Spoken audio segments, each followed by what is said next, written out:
On reste sur l'eau à l'occasion du triathlon de Paris, c'était ce matin.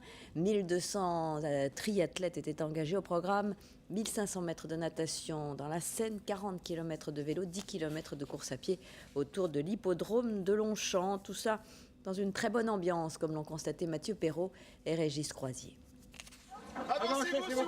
8h du matin, un dimanche, et déjà un embouteillage quelque part dans Paris. 1200 triathlètes amateurs, parmi lesquels on a retrouvé Laurent Jalabert. Une mise à l'eau matinale, au programme 1,5 km dans la Seine, et apparemment ça leur fait plutôt plaisir. C'est une bonne sortie du dimanche? Oui, c'est très bien. C'est impeccable, juste avant la messe, c'est impeccable. On vient de Bretagne et c'est la fête, c'est vraiment la fête.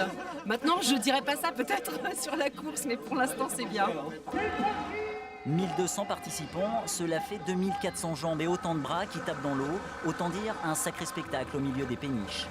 Le but du jeu, vous l'avez compris, aller le plus vite possible, chercher son vélo, en évitant de boire la tasse. Pour certains, l'exercice est déjà compliqué.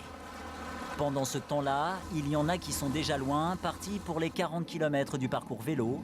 Pour Laurent Jalabert, évidemment, c'est à fond, il faut rattraper le retard accumulé dans la Seine. Pour tous ceux qui sont moins à l'aise sur le vélo, voici la solution.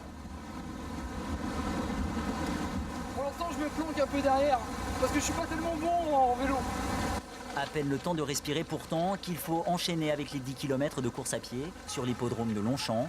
Dernière ligne droite pour Laurent Jalabert qui aura mis un peu plus de 2 heures.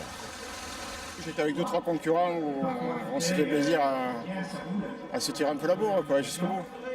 Quant aux derniers concurrents, ils viennent tout juste d'arriver après 4 heures d'effort.